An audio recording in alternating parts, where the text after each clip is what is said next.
Hello, everybody. For those of you that don't know me, I am Tracy, a reference librarian here at Mentor Public Library, and I enjoy giving talks about the royal family. I find them very interesting and exciting in some aspects. This year, we're going to talk about Queen Consorts. I had my last talk about Alexandra of Denmark. Today, we are going to talk about Mary of Teck. She was a consort for 25 years, and she was born into the royal family, but a very minor part of it. She's also the grandmother of Elizabeth II, and she was really beloved by her people, though not as much her own children.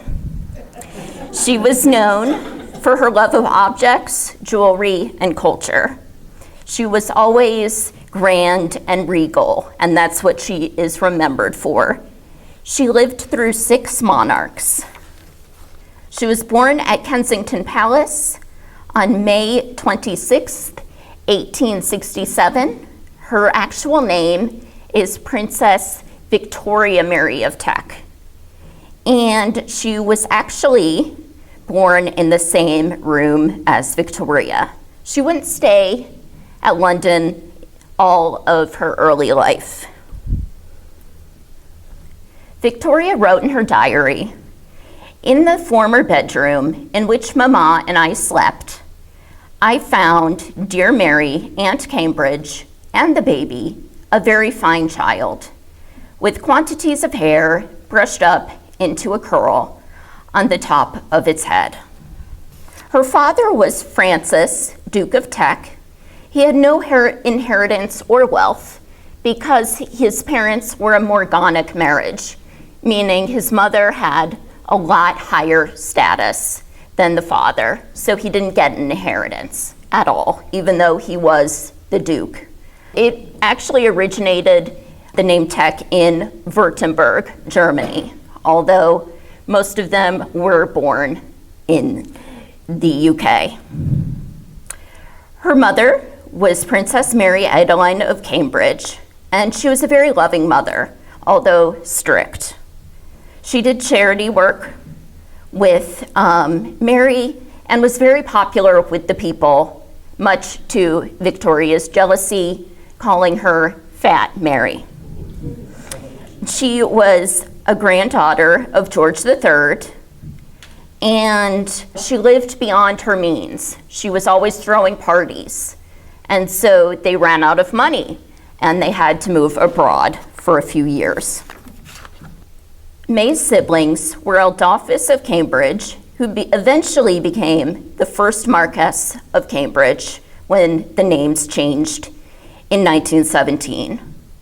There was Prince Francis of Teck, and Alexander Cambridge, the first Earl of Athlone.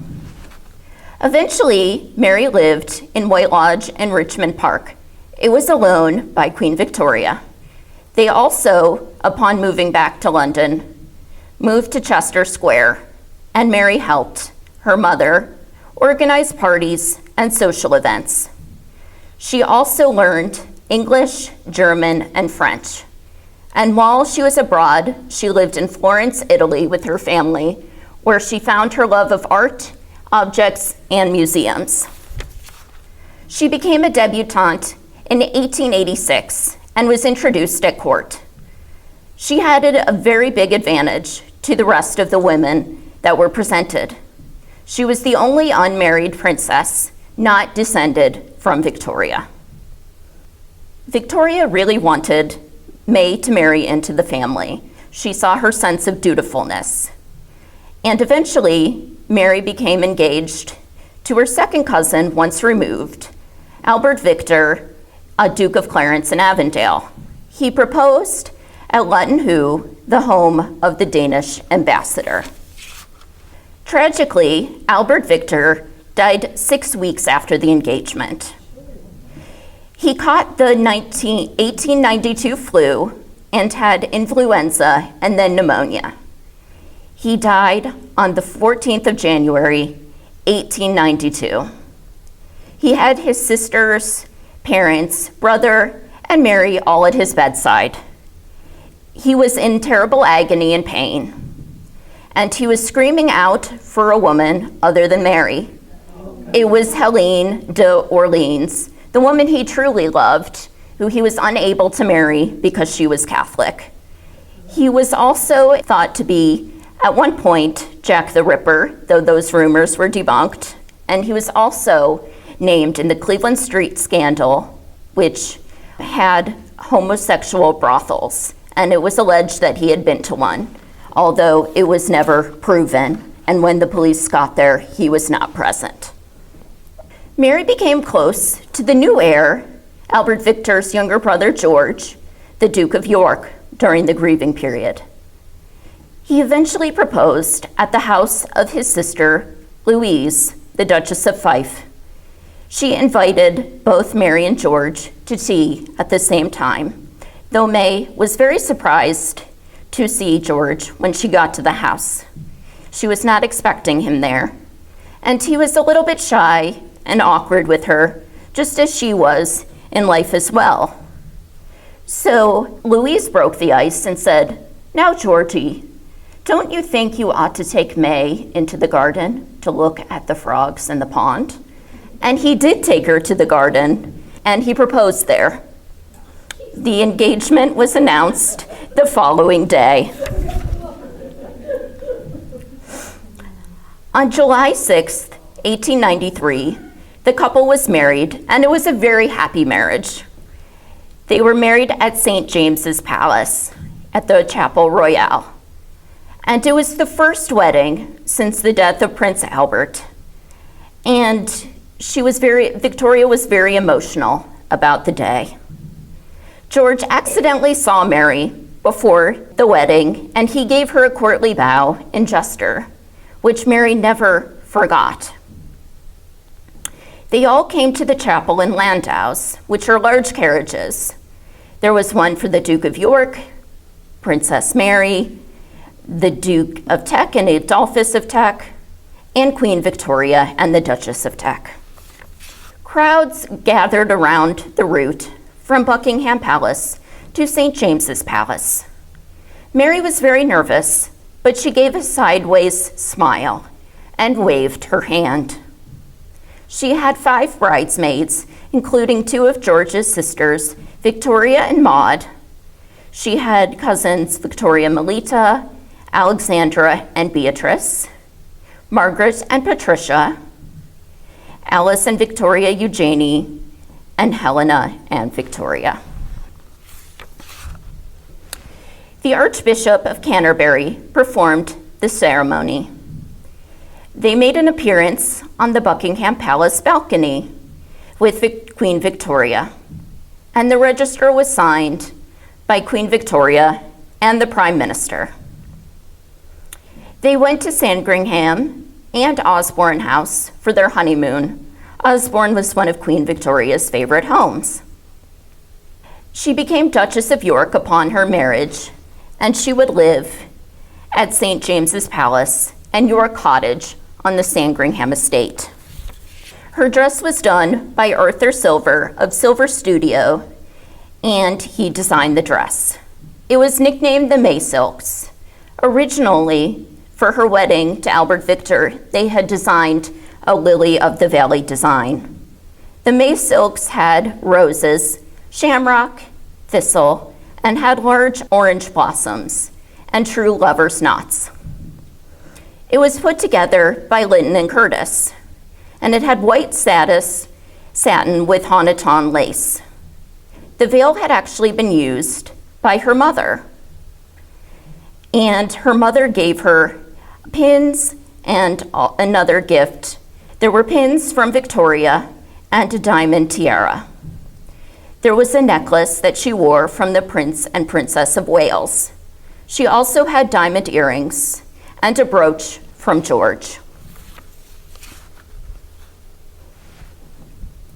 As Duchess of York, she lived in St. James's Palace in York Cottage. Victoria died in 1901, and her in-laws became King and Queen. Thus, her and George became Prince and Princess of Wales. She had 6 children. Edward, also known as David, one of his middle names, Edward VIII, Albert, Bertie, the future, George VI, Mary, the Princess Royal, and Henry, who became Harry, the Duke of Gloucester, George, Duke of Kent, and Prince John. She saw her kids very seldom, only for a few hours a day, and they were put in care of their nannies, which was seen cold and hard from some of her children. But many people of her social standing did the same as well. There were 2 nannies that took care of the children that were actually dismissed.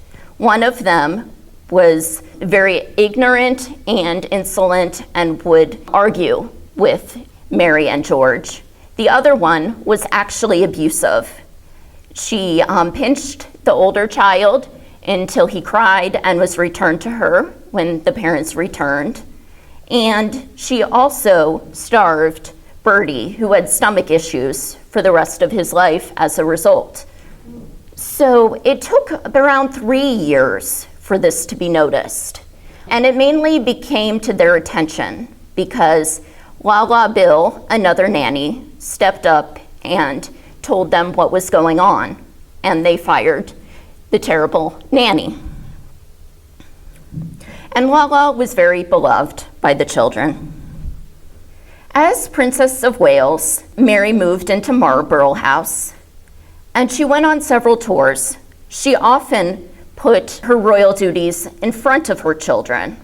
She felt it was her job and first priority to be part of the royal family and support her husband. Still, when the children were very young, she went on a tour of the empire for 8 months with George. They saw Durbar, Malta, Egypt, Ceylon, Singapore, Australia, New Zealand, South Africa, and Canada. Luckily for the children, they were in care of their grandparents and not nannies for the extended period of time. Mary actually cried when she left, leaving the children.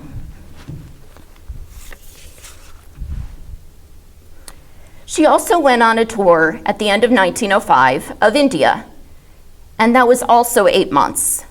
And she passed through Egypt and Greece both ways. May and George came to love India.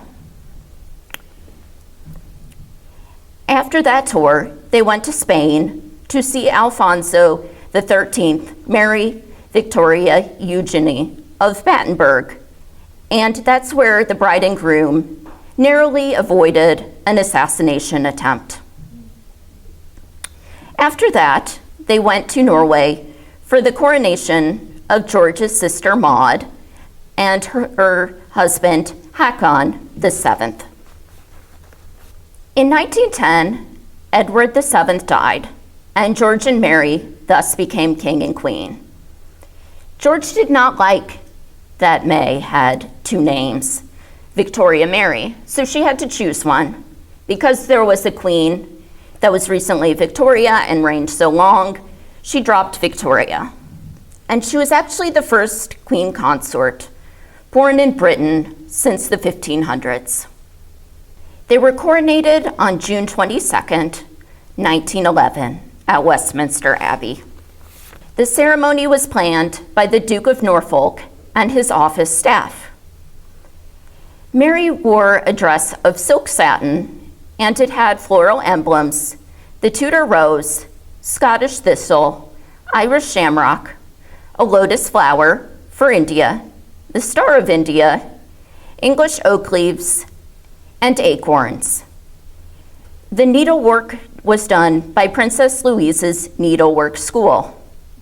It had gold thread and cream silk taffeta, and the taffeta was done by Reville and Rossier. And Jessie Robinson did the embroidery. She actually wore emeralds and diamonds that belonged to her maternal grandmother, and her Aunt Augusta was so happy to see her family represented at the coronation. The service was done by the Lambeth Palace librarian, and it was supervised by the Dean of Westminster.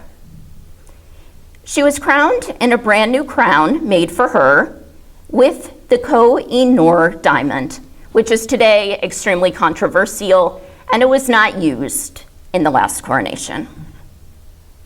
It was 3-hour service, and the procession started at 9:30 a.m. The first carriage had the royal children, the Prince of Wales, Princess Mary, Prince Albert, Henry and George, and finally, the King and Queen in the gold stagecoach. They were surrounded by equerries, aides de camp, yeomen of the guard, the Indian cavalry, and royal horse guards. They returned through the Pall Mall and St. James's Street. They went through Piccadilly and Constitution Hill. There were 45,000 soldiers and sailors that participated in the coronation. At the end, when they got back to Buckingham Palace, George and Mary appeared on the balcony. Mary remarked in her diary, "It was a magnificent reception with going and coming back." The next day, they had another procession in an open landau. The Delhi Durbar was in Coronation Park in India. They went on the RMS Medina in November, and they got there in mid-December. The Delhi Durbar had been held in 1872, 1903, and 1911. It marks the succession of a new monarch. The King and Queen were now the Emperor and Empress of India. This gathering was attended by thousands of noblemen and gentry. There was the Princess of Bhartapur, Idar, Jodhpur, and Orcha, among others. They wore courtly attire with swords and jewels. The King and Queen were on the throne while the proclamation was read in English and Urdu. They received an homage, but also dissent. The dissent was by Baharara Sayahiro III, who wore no jewelry, just made a simple bow and walked away with his head back towards them. They were also celebrating moving the capital to Calcutta and Delhi. The crowds surged into the area, and the next day they appeared on the balcony at the Red Fort. They later spent 10 days in Nepal. They also went to Bombay and finally embarked on the RMS Medina in January to go home. One of the major events of George V's reign was the Great War, World War I. And Mary was a part of it, especially with the household. She rationed food at the palace. She made sure meat was not eaten more than 3 times a week. She had her servants boil little water and sugar in the dining room for tea. And after the Battle of the Marne in 1914, there were no more than 2 servings at breakfast. Instead of the usual 8, there was bacon for 5, sausages for 4, fish for 2, eggs for 3, and 14 portions became 2. The odd numbers of different foods made it so not everybody really liked what they got. Mary made sure the orders were followed, and only her son Henry, the Duke of Gloucester, complained. He cited health reasons as why he needed 2 fried eggs and bacon. And eventually Mary gave in. He did have health concerns. She often visited wounded soldiers, sometimes on her own or with George, and often in the company of her daughter, Mary. She eventually visited the front lines with her husband, but initially she did not. The king had a horse accident in 1915. He was inspecting the troops. All the troops were cheering, people were happy to see him, and his horse got spooked. And George fell off the horse, and the horse crushed him when it fell on top of him. He broke his pelvis in numerous places. He recovered, but not completely. He would have issues off and on with it for the remainder of his life. But Mary was permitted to join him in the latter years of the war. Sadly for Mary, she lost her Aunt Augusta in Germany in 1916. They had actually been communicating throughout the war. They were sending each other letters, and they had them sent through neutral Sweden, so Sweden was able to get the letters back and forth from the women. Mary was not able to attend the funeral because it was in Germany. Mary also had her needlework guild, and she was the patron since 1897, and it was actually her mother's charity. During the war, they made garments for troops, and it provided a volunteer opportunity for rich women. It was very successful, and it made numerous garments for soldiers. In 1917, the Russian monarchy was overthrown and the family was taken as prisoners. Tsarina Alexandra had extra worries as she was German. The Prime Minister, David Lloyd George, had little sympathy, but he was going to offer asylum. The government kept trying to engineer a departure, and Mary and George were concerned. There was a lot of debate over how to get them over and Alexandra's birth. In the end, King and Queen and Mary decided to revoke the offer of asylum. They thought that it wouldn't be good for them to have different nationalities in the country, as well as two different monarchies, one that was overthrown, when so many monarchies were left and right disappearing. Soon after, they went to visit troops in France. Also in 1917, the royal house got a new name. The original name was Saxe-Coburg and Gotha, and that was Prince Albert's name before he married Victoria, and it stayed the house name. But it was German, and Prince Albert was from Germany. A lady-in-waiting, Lady Maud Warrender, confided in the Queen that there were rumors that the German surname possibly meant that the royals were pro-German, and the royals were the main part of the propaganda to get people to sign up for the military. George was on practically every poster. So it almost made an ironic statement. Why was George recruiting people for the British Army if he really supported Germany?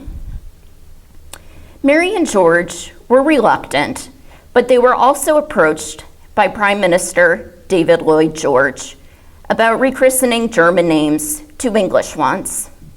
Eventually, they reluctantly agreed. And on the 17th of July, 1917, the name changed to the House of Windsor. Teck became Cambridge, and Battenberg became Carisbrooke and Mountbatten. The war ended November 11th, 1918, and Mary was extremely relieved. There were 100,000 people outside Buckingham Palace cheering and celebrating. Every couple hours, Mary and George would appear. Mary wrote in her diary, "A day full of emotion and thankfulness. However, we regret all who died in the war." Tragedy struck the royal family just a couple months later when Prince John died, January 18th of 1919, after a severe seizure. He was at Wood Farm at Sandringham. He had originally been a full-fledged member of the royal family, but the seizures kept getting worse, and they were alarming to the royal family and the staff and people who came in and out of the palace. So he was sent to a more private location. He seemed happy enough. He had local children to play with, and he also had his grandmother, Queen Alexandra, on the estate, who made him a garden. There was a quiet funeral on the estate, and Lala Bill, his nanny, was absolutely heartbroken, and it was her who broke the news to the king and queen. Mary remarked, "Our poor darling Johnny had passed away suddenly. The first break in the family circle is hard to bear, but people have been so kind and sympathetic, and this has helped us, the king and me, much." They thought it was merciful because Prince John kept getting worse and worse, and he was starting to suffer. But happier times were ahead. On February 28th, 1922, Princess Mary Royal married Lord Lascelles at Westminster Abbey. All the children attended, all the siblings, but Edward, the Prince of Wales, who was on tour.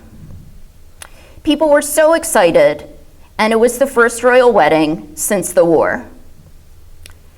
Elizabeth Bowes-Lyon served as a bridesmaid, and Mary believed she was the one girl who could make Bertie happy. But Princess Mary was deeply missed by her parents. Mary almost broke down at the wedding, and George went back to her room after the event and broke down. Bertie was deeply in love with Elizabeth Bowes-Lyon, but there was one very big problem. She had refused his proposals more than once. She might have been scared of royal life. She once said she wouldn't be able to do or speak as she ought to if she joined the royal family. She also had multiple suitors and was very popular. And she also looked after her elderly parents that were at Glamis Castle. She was the 9th of 10 children. Queen Mary had Lady Mabel Airlie intervene and talk to Elizabeth about marriage. They also conveniently sent Elizabeth's main suitor, James Stuart, away to work in America at the oil fields. Elizabeth finally accepted the proposal on January 13th, 1923. They were married April 26th, 1923, at Westminster Abbey. He had 2 groomsmen, his brothers, Edward and Harry. There were 6 bridesmaids, and the public was absolutely thrilled about the wedding. They had a honeymoon in Surrey and at Glamis. Their house was the White Lodge in Richmond. And Elizabeth did something that Mary loved. She asked for help redecorating the house. And the women got on very well. While many of the other royal children seemed to be settling down, their son Edward was not. And he was actually close to Bertie, but also his youngest surviving brother, George, Duke of Kent. And he was, since 1918, dating Frida Dudley Ward, the daughter of a colonial, Charles Wilkin Birkin. She was actually married and had 2 daughters. Her husband, William Dudley Ward, actually knew of the affair and approved of it. This was the first of 3 married women that he ended up dating. And after 16 years, he actually dumped her by refusing to answer her calls. When she called the palace, all of a sudden, the person that was supposed to send on the phone call said he will not accept your phone calls anymore. She was replaced by Thelma Furness, and Mary and George were alarmed, but they didn't say anything initially. And they actually gave no verbal advice of what was expected. They just expected him to help with his royal duties and make a good marriage, but they never told him exactly what that was, what those expectations were. The Silver Jubilee was celebrated May 6th, 1935, and it celebrated 25 years on the throne. They were a king and queen of the UK and British dominions, and the emperor and empress of India. This was the first time they ever gave a jubilee to a monarch. They went from London's to St. Paul's for a service of Thanksgiving. And they went on the balcony with Queen Maud and all the king's children and a few grandchildren. He waved a few days later on the balcony, and they took a carriage ride for Mary's birthday with their two grandchildren, Elizabeth and Margaret. There was also a ball and a state opening of Parliament. George included Mary in his Jubilee speech, but he didn't trust himself to actually put her in it.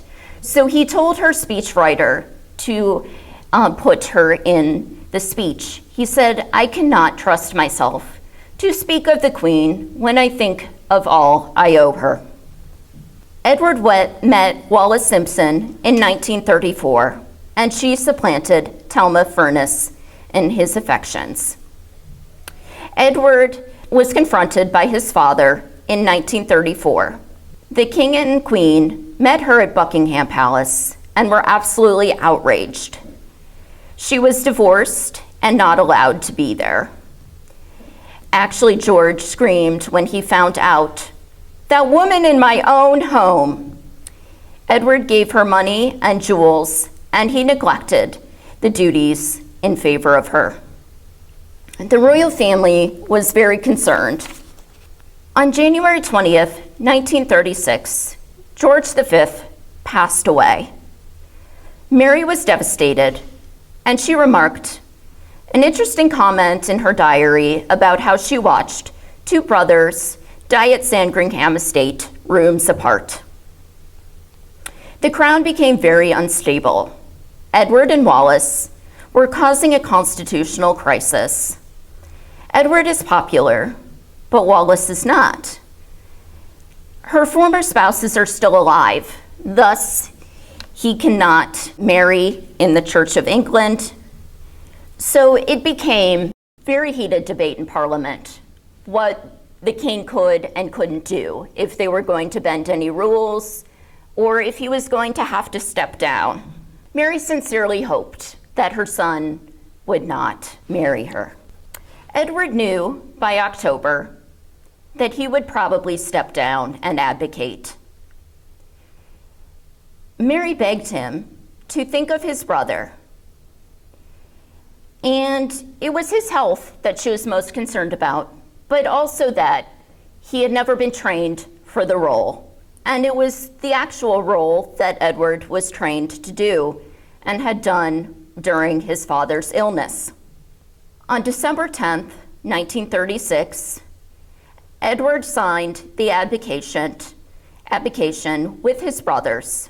They all signed the document. It also gave up Edward's heirs being able to claim the crown.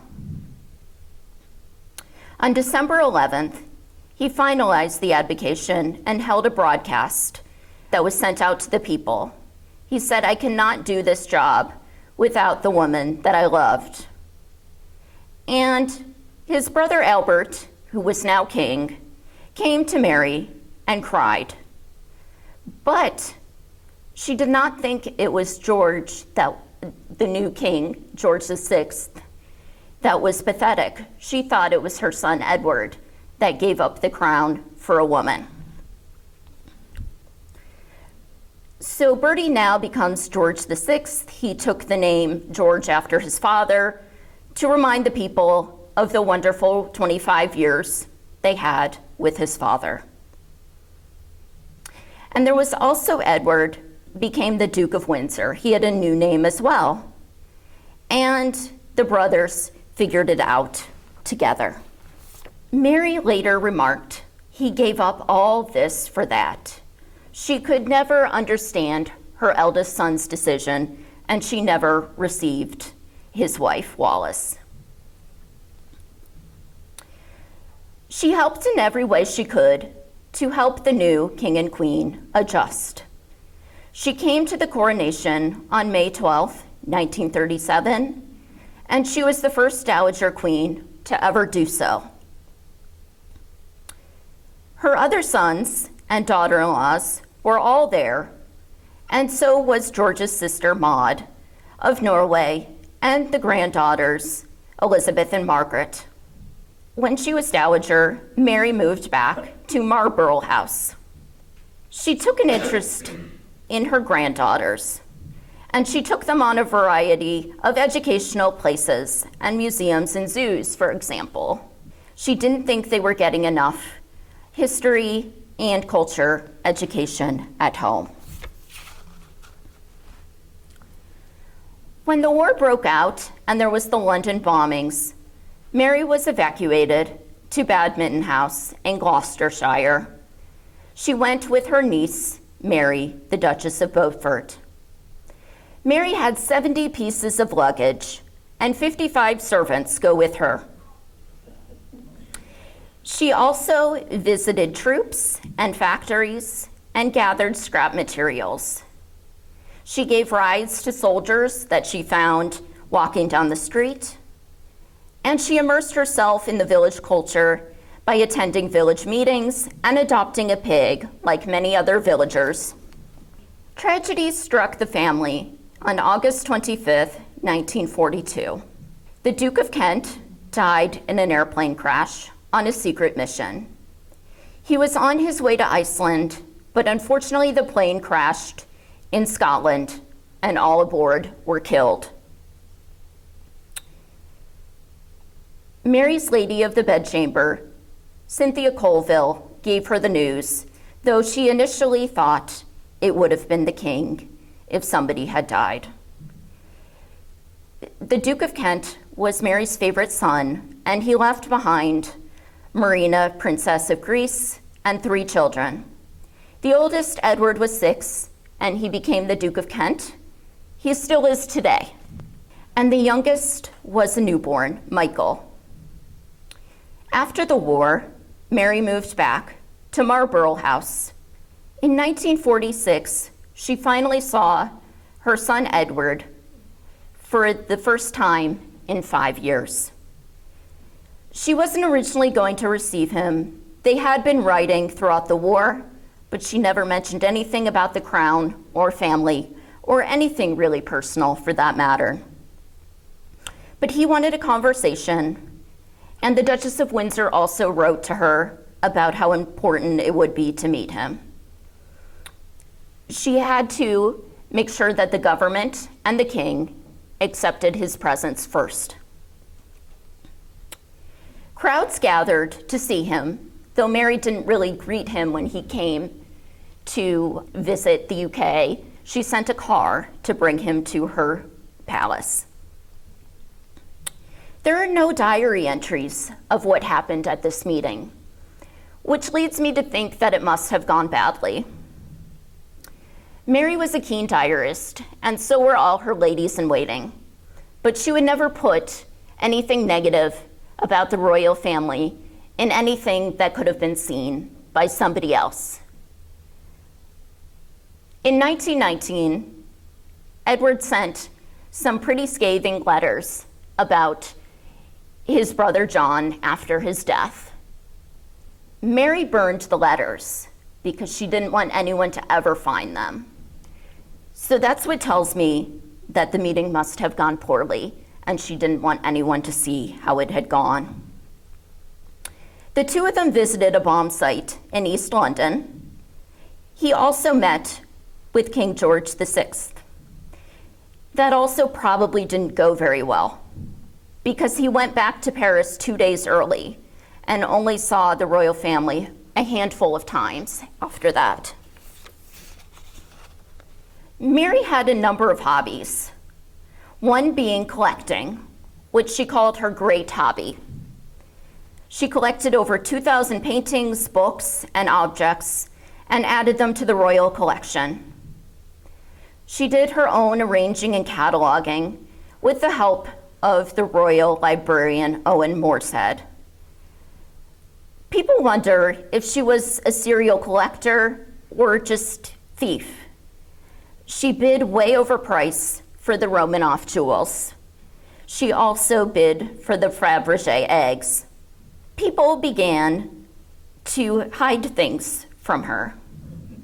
They began to actually put their beloved items in the attic of their homes so she wouldn't see them, and convince them to donate them to the collection, or she would buy them off them.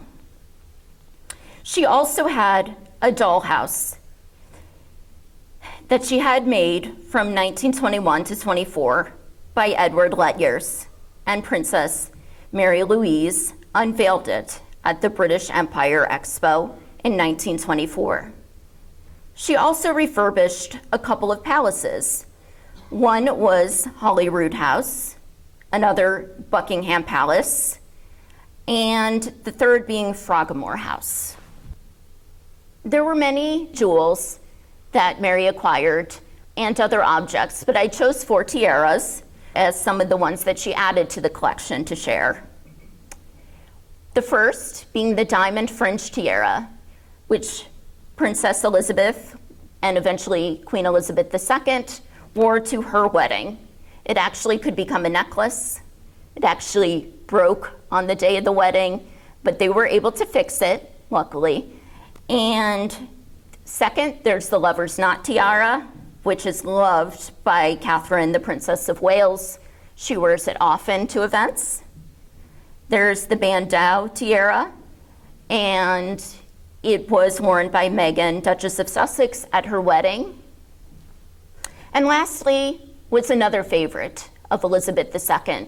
It was given to Queen Mary at her wedding, and it was from the girls of Great Britain and Ireland. And they actually raised the money for this tiara. It could actually be changed and moved up a little bit. There was silver and gold on it, along with diamonds. But it's been a much loved tiara over the last century that they've had it. On November 20th, 1947, her granddaughter, at the time Princess Elizabeth, got married to Lieutenant Philip Mountbatten. Many of the children were there, but only 2 of Mary's living children did not come. The Duke of Windsor was not invited, and the Princess Royal did not attend. She said it was because she was sick and her husband had just died, but we think it's because the Duke of Windsor was not invited. Queen Mary was very unconvinced of Philip.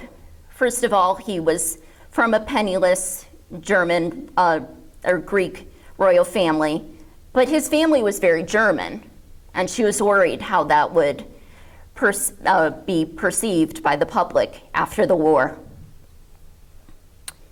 But she was happy at the wedding. She chatted with Princess Alice of Battenberg, who's Philip's mother, and she appeared on the Buckingham Palace balcony. In the following years, Mary became a great-grandmother to Prince Charles and Princess Anne, and she saw the king become more and more ill and frail. Her daughter-in-law and doctors were very devoted to him,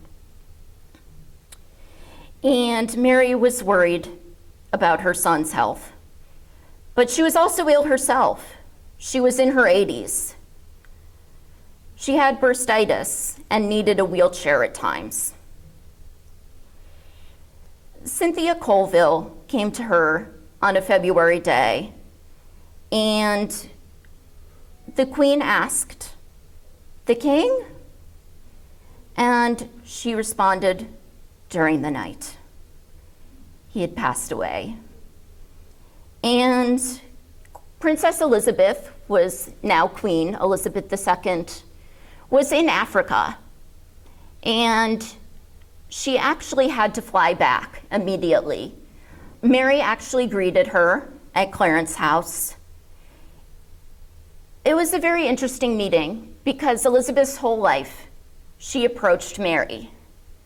Now it was the Queen Mary's turn to approach her granddaughter as protocol. Mary was devastated by her son's death.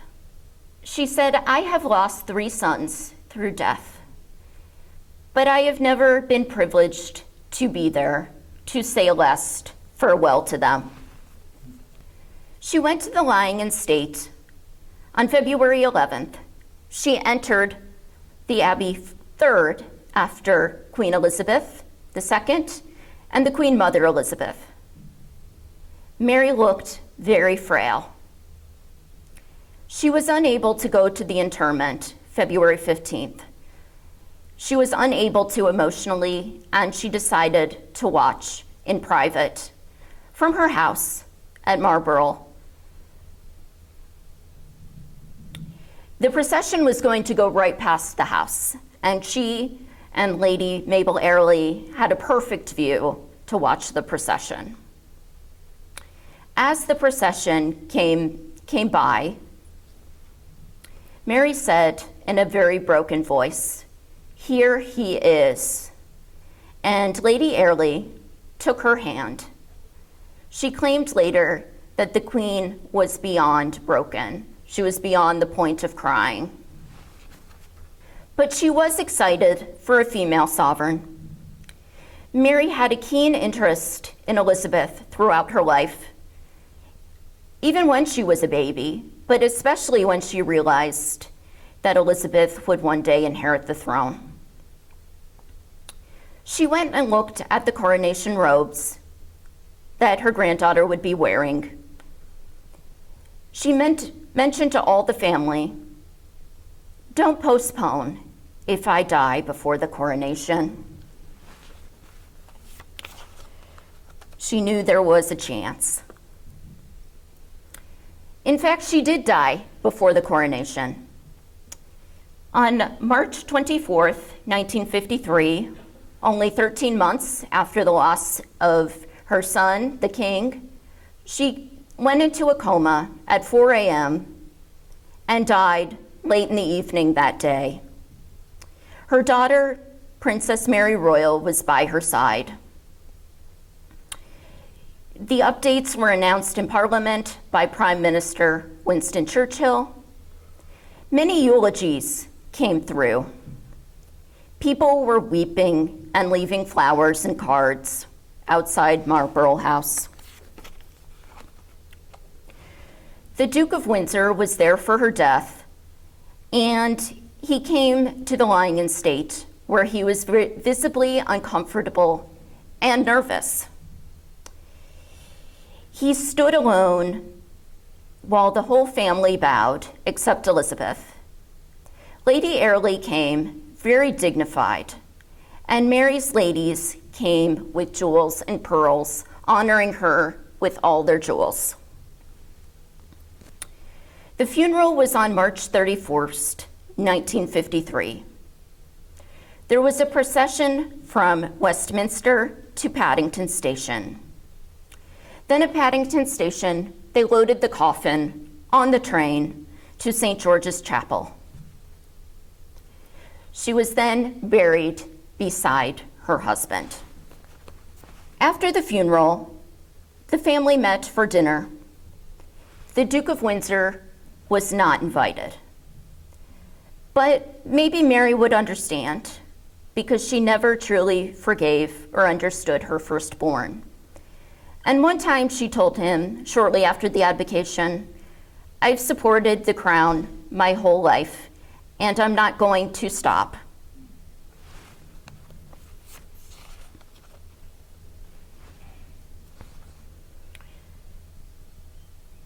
Her legacy is that her heirs are still on the throne today.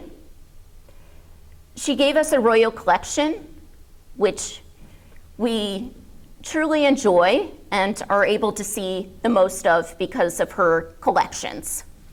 And there's actually a yacht named after Queen Mary. The ship went around the world many places, and it is now in Long Beach, California, where you could actually tour it. Queen Mary University in London is also named after her. She has 4 living grandchildren: the Duke of Kent, Edward, Princess Alexandra, who coincidentally married Mabel Airley's grandson Angus Ogilvy, Prince Michael of Kent, and Prince Richard of Gloucester.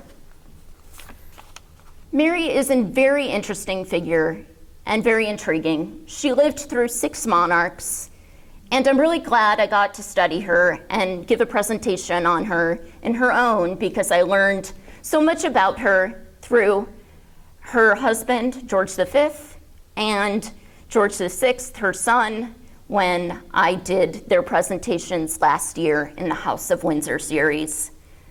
If anybody has any questions, feel free to ask. I'm here to answer them. And thank you for coming. Yes? Earlier on the presentation, you mentioned something about a diamond that was controversial, but I couldn't hear what you said. Oh, Koh-i-Noor. And it's an Indian, it's a diamond that's very controversial because of its origination. It was yes, and it was gotten through imperialism. So they didn't, sure, okay. Yeah. They didn't have it at this last coronation because of the outcry. People were talking about it on social media. Okay. Yeah. Yep. Did she have hearing problems? I think later in life she might have. It's Alexandra, her mother-in-law, that's really known for her deafness.